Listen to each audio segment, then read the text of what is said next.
E aí, pessoal, tudo bem com vocês? Sejam muito bem-vindos a mais uma aula sobre o universo dos filmes e aquelas coisas incríveis que acontecem por trás das câmeras.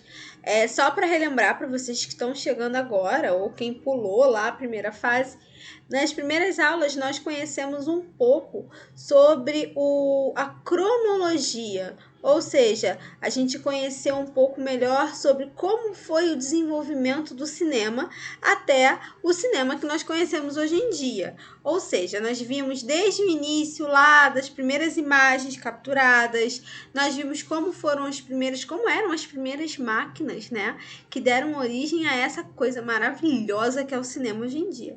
Quem não ama cinema, né, gente? Eu acredito que todo mundo gosta de cinema.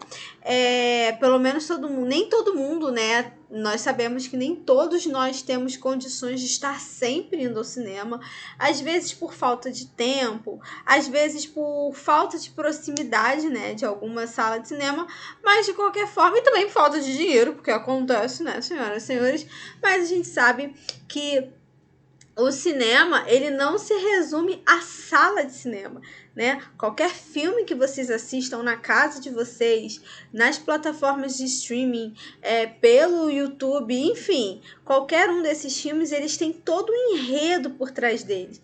Um montão de profissionais envolvidos, nós temos um montão de pessoas que fazem parte, né, e que têm funções importantíssimas. Inclusive, na próxima aula, eu pretendo trazer aqui para vocês algumas das principais características do cinema, né, dos profissionais que são envolvidos diretamente com a sétima arte e o que significa todos aqueles prêmios do Oscar. Ah, interessante, né, galera? Todos os prêmios do Oscar, como por exemplo, fotografia, trilha sonora, música original. Então a gente vai ver a origem desses prêmios e como eles ganharam o mundo e como eles são extremamente importantes até o dia de hoje. Então, para quem perdeu lá as primeiras aulas, eu sugiro que vocês assistam. Eu tenho certeza que é bastante interessante a gente conhecer a evolução do cinema, da máquina do cinema, né, da máquina cinematográfica, como as primeiras imagens com movimento foram captadas, a repercussão que isso trouxe para o mundo, os primeiros grandes filmes, né, o primeiro grande filme de ficção científica, o primeiro filme considerado, né, um filme colorido. Aí nós vimos também, já falamos sobre o cinema mudo, trouxe para vocês assistirem o Charlie Chaplin com Tempos Modernos e vimos como ele era um humorista excepcional, que sempre foi um humorista, mas ele nunca escarneceu de ninguém. Ou seja, ele era um humorista sensacional, mas ele nunca fez piadas que tivessem o propósito de chatear, ou de ofender, ou de diminuir um determinado grupo, pessoas com determinadas características. Ele nunca fez isso e até hoje ele é considerado um dos maiores comediantes da história do mundo. E ele fez isso sem precisar ofender ninguém. Então, Charlie Chaplin tem o nosso respeito, né? Inclusive os filmes do cinema mudo dele, né? Os filmes que não tinham som, só trilha sonora, né? Só efeitos sonoros, assim, muito que esporadicamente. Esses filmes eu garanto que vocês vão assistir e que vocês vão achar graça e que vocês vão achar rir, que vocês vão achar graça, que vocês vão rir bastante, porque o cara realmente, ele era absurdo no que ele fazia, pessoal. Excepcional, sensacional. Fica a recomendação. Nós também já falamos começamos a falar agora sobre o filme de herói. Falamos na semana passada sobre o filme do Capitão América e o contexto histórico da formação do personagem do Capitão América e porque até hoje ele é tão meio que, não vou dizer temido, mas ele é evitado em algumas partes do mundo pelo que ele simboliza. Olha que pesado, né, gente? Mas tudo isso tem uma relação direta com a sua criação, com a formação da imagem do personagem do Capitão América. Então eu também recomendo. E agora nós vamos falar sobre o grande, excepcional filme Pantera Negra. Por que eu escolhi falar do Pantera Negra agorinha? Galera, porque como semana passada nós falamos de um super-herói e nós chegamos ali na década de 1940, né? Porque o filme Capitão América e o primeiro Vingador, ele se passa na década de 1940, durante a Segunda Guerra Mundial. Eu resolvi trazer o Pantera Negra, que o contexto histórico de criação do Pantera Negra é também ali aquele período entre 1960 e 1970. Então, por isso que eu trouxe, porque a gente está andando, né, caminhando cronologicamente na história dos filmes. Então, a gente vai falar sobre o contexto de criação. Quem inventou, de onde surgiu, como chegou, como ficou famoso, como ganhou o mundo, o Pantera Negra. Que inclusive é um filmaço, uma produção absurda e muito bom. Resumo do filme, né, que não pode faltar. Após a morte do rei T'Chaka, o príncipe T'Challa, ele retorna para o país deles, né, que é Wakanda, que é um país fictício, galera. Wakanda não existe de verdade, existe só no filme. Ele retorna para Wakanda para uma cerimônia de coroação. Nela se reúnem as 5 tribos que compõem o reino do rei T'Challa, né? E sendo que uma delas, os Jabari, eles não apoiam o atual governo. E o T'Challa, ele recebe o apoio de Okoye, que é a chefe da guarda oficial, né, da polícia de Wakanda, e da irmã dele, Shuri, que também coordena a área tecnológica do reino, e também de Nakia, que é a grande paixão do príncipe, o amor da vida do príncipe, mas que não quer ter nada sério com ele porque ela não quer ser rainha.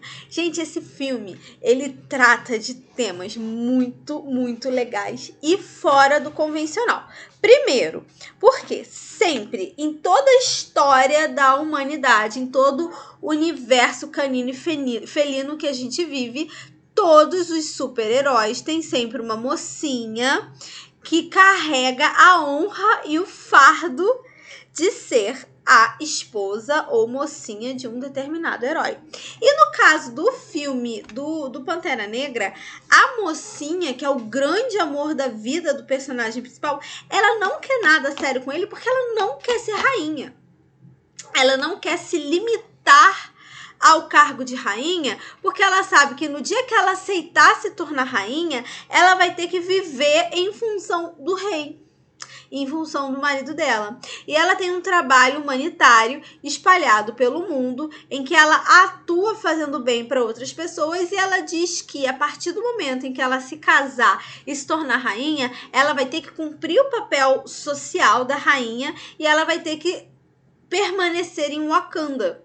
E ela fala que não é isso que ela quer pra vida dela. Embora ela ame o T'Challa, ela fala que não é o propósito de vida dela viver na sombra de homem nenhum. Caraca, esse filme, ele foi diferentão no sentido mais amplo do conceito de ser diferentão, galera. Diferentão em vários sentidos. Diferentão porque quando que a gente imaginou que num filme de super-herói a mocinha não ia querer nada com ele porque ela não quer se limitar. Maneiro, né? Outra coisa interessante também do filme é que o reino de Wakanda, ele é um reino altamente tecnológico, o que também faz parte, né, da história original do quadrinho, desde o momento que ele foi lançado, mas é mais intrigante ainda, porque geralmente quando a gente vê filmes, produções cinematográficas diversas, documentários, séries que falam sobre o continente africano, geralmente eles não mostram uma parte tecnológica, bem-sucedida, rica do continente africano, que existe. Essas produções, geralmente, elas são muito tendenciosas, muito, como eu posso dizer, apelativas para o conceito de pobreza, de miséria de alguns povos africanos, do continente africano. Então, esse filme fala que não. Nesse país fictício, que é o Wakanda, eles dominam a maior tecnologia do mundo, a tecnologia mais avançada do mundo, e eles não só dominam essa tecnologia mais avançada do mundo, como eles escondem, porque eles sabem que a partir do momento que o mundo ocidental, que são as grandes potências europeias e Estados Unidos, souberem da existência dessa altíssima tecnologia em Wakanda, eles vão ter que entrar em guerra para defender o seu patrimônio, porque eles sabem que há um grande potencial negativo, ou seja, maléfico, de que essas grandes potências usem essa tecnologia para promover coisas não tão legais.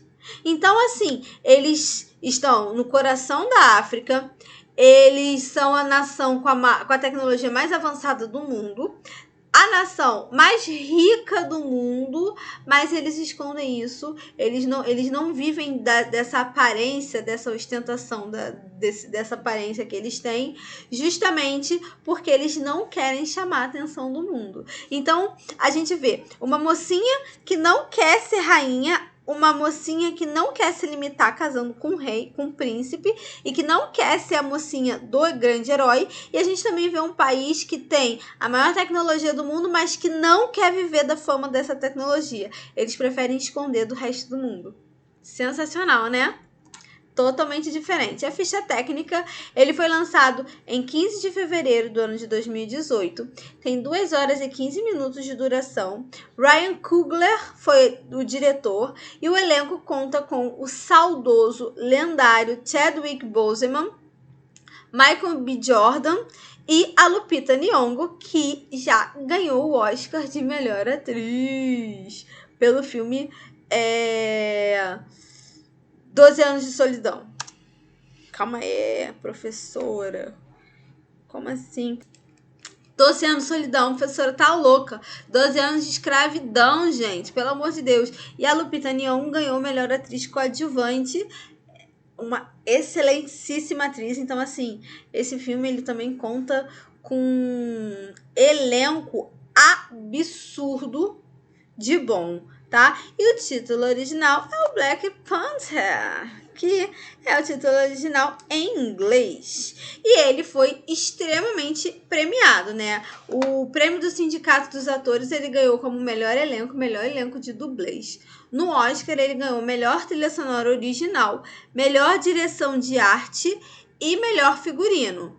No MTV Movie Awards ele ganhou melhor filme, melhor vilão e melhor herói. E na NAACP Image Awards. E o que é NAACP?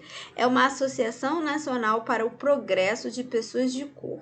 Ela nasceu no ano de 1909, ou seja, ela tem mais de 100 anos, né, de existência, mais de 110 anos de existência, e ela nasceu com o propósito de incentivar e reconhecer o trabalho de atores, artistas, empresários, profissionais, enfim, pessoas pretas nos Estados Unidos. Por quê? Essa premiação, ela nasceu quando ainda existia a segregação racial nos Estados Unidos, né? Ali com um conjunto de leis chamado Jim Crow, que era um conjunto de leis que separava pessoas pretas e pessoas brancas dentro da sociedade. Então, por exemplo, pessoas pretas não podiam aparecer em gravações antes mesmo da criação do cinema oficialmente da criação do cinema. As pessoas pretas, as pessoas de cor nos Estados Unidos, elas não podiam, por exemplo, ter acesso a eventos específicos, elas não podiam ter acesso a certos centros, certos clubes de participação, elas não podiam exercer determinadas profissões, elas não podiam frequentar a determinados lugares. Elas não tinham reconhecimento profissional.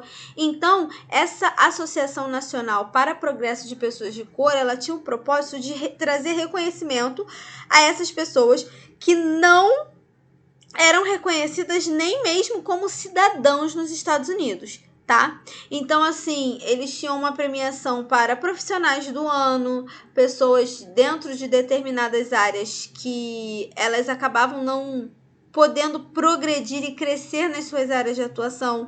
Aí eles ganharam, aos poucos foram desenvolvendo prêmios de música, prêmios de filme, prêmios de teatro, que eram voltados para essas pessoas pretas que não, por exemplo, não faziam parte de premiações oficiais de cinemas, porque o cinema, de modo geral, né, depois do surgimento do advento do cinema, o cinema, de modo geral, ele não aceitava pessoas pretas. Muitas vezes, dentro da sala de cinema, as pessoas não podiam nem entrar para assistir filme. E nos filmes, geralmente, as pessoas pretas, elas tinham papéis muito específicos que elas podiam ter.